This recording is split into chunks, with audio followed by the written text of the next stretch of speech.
It starts with a jolt. You're driving your Chevy Silverado, everything feels normal, then out of nowhere, boom! The truck jerks forward like something just hit you from behind. No warning, no reason, and worst of all, it doesn't stop happening. One day turns into a pattern, and before you know it, you're staring at a repair bill worth thousands. This is exactly what owners of one of the worst Silverado years have been dealing with. Now here's the thing most people don't realize. Not every Silverado is built the same. Some years are absolute nightmares hiding behind a strong reputation, while others are surprisingly solid and dependable. So if you're thinking about buying one, or you already own one, the year you choose matters more than anything else. Let's start with one of the biggest problem years, 2017.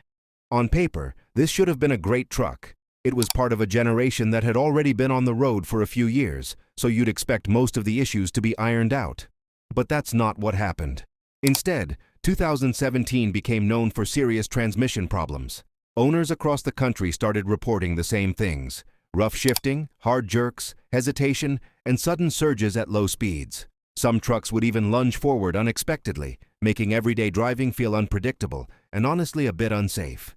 A lot of drivers described it the same way. They said it felt like the truck was falling apart. And these weren't rare cases. Complaints started stacking up fast, especially around the transmission. Even within the first few months of ownership, people were already noticing these issues.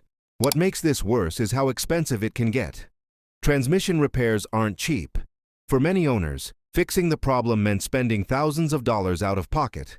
And that's not something you expect from a truck that's supposed to be reliable.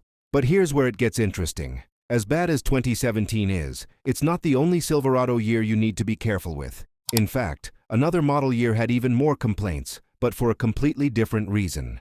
And this next one proves that sometimes, it's not the big mechanical parts that fail you. Sometimes it's something much simpler that turns ownership into a headache. That brings us to another Silverado year you need to watch out for, 2014. This was supposed to be a big moment, a brand new generation, fresh design, updated features, and a lot of hype behind it. But instead of setting a new standard, it ended up frustrating a lot of owners. And the biggest problem wasn't the engine or the transmission, it was something much simpler, but just as important: air conditioning. Thousands of owners started reporting issues with the HVAC system. The AC would suddenly stop working, blowing hot air right in the middle of summer. In some cases, the fans would cut out completely. Others complained about weak airflow, or systems that just stopped responding altogether. Now think about that for a second. You're driving in the middle of a hot day, expecting comfort, and your AC just gives up on you. That's not just annoying, it makes daily driving miserable. What really made things worse is that this problem was widespread, but there was no major fix that covered everyone. So when the system failed, most owners had to pay for repairs themselves. And those repairs weren't cheap either, often running close to $1,000. Because of this, 2014 ended up with one of the highest numbers of complaints out of this entire Silverado generation. Not exactly what you want from a model that was supposed to impress right out of the gate. But here's the surprising part. Even with all those AC issues, some people still preferred dealing with that over the problems seen in 2017. At least with 2014, the truck wasn't unpredictably jerking or surging while driving. So now you've seen two sides of the story. One year with major transmission issues, another with frustrating but less dangerous problems. And that raises an important question. Is there actually a good Silverado year in this generation? One that avoids most of these headaches and gives you a more reliable experience?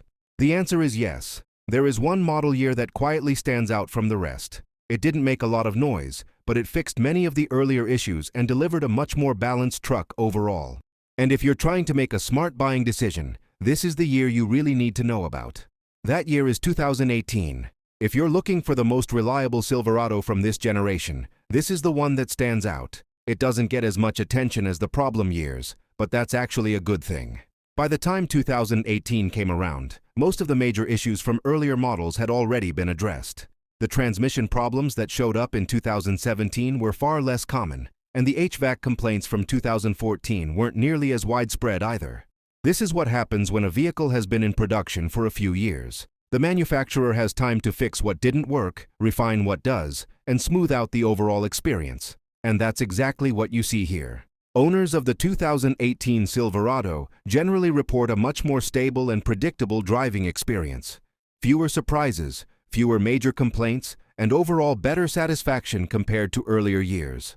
Now, is it perfect? No truck is. But compared to what came before it, 2018 is about as close as you're going to get to a safe bet in this generation. But before you rush out and start searching for one, there's something important you need to understand. Just because a truck looks reliable today doesn't mean it will stay that way long term. Some problems don't show up right away. They take time, sometimes 60,000 or even 70,000 miles before they start to appear. And by then, you're usually out of warranty and stuck paying for repairs yourself. That's why looking at current complaints alone isn't enough. You have to think ahead and consider what might go wrong down the road. And when you do that, the Silverado doesn't always come out on top. In fact, when compared to other full-size trucks, it often ranks lower in long-term reliability. Even newer models, trucks that should feel like an upgrade, don't always perform the way you'd expect. Some of them have already started showing issues early on, which leads to one of the biggest mistakes buyers make, assuming that newer automatically means better. Because when it comes to trucks like the Silverado, that's not always true. A lot of people assume that if you just buy a newer truck, you'll avoid all these problems. It sounds logical. Newer design, updated features, better technology. But when it comes to the Silverado, that idea doesn't always hold up. Take the 2019 and 2020 models, for example. These trucks introduced a full redesign, and with that came a wave of new features and changes. On the surface, they look like a big step forward. But underneath, early issues started showing up pretty quickly. Owners reported things like transmission hesitation, glitchy infotainment systems, electrical problems, and even build quality concerns like poor panel alignment. These aren't small issues, especially when you're spending serious money on a truck. What's even more concerning is how early these problems appeared. Some drivers noticed them within the first few months of ownership. That's usually a sign that the bugs haven't been fully worked out yet. And there's another factor people often overlook. Newer trucks come with more complex electronics. While those features can be nice to have, they also mean more things that can break. And when they do, they're usually more expensive to fix.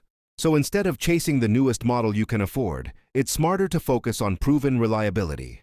A truck that's been refined over time will often give you a better ownership experience than one packed with new but untested features. Now here's the honest truth. No Silverado is completely perfect. Every model year has its weak points, but some years are clearly better choices than others. If you're looking at this generation, here's the simple breakdown. Stay away from 2017 because of serious transmission issues. Be cautious with 2014 due to widespread AC problems. The 2015 and 2016 models are somewhere in the middle, not terrible, but not the best either. If you want the safest option, 2018 is the one to go for. It has fewer complaints, better overall reliability, and a more refined feel. As for 2019 and 2020, be careful. They're still relatively new in terms of long-term data, and early issues suggest they may not be as dependable as you'd expect. At the end of the day, choosing the right Silverado isn't about luck. It's about knowing which years to trust and which ones to avoid.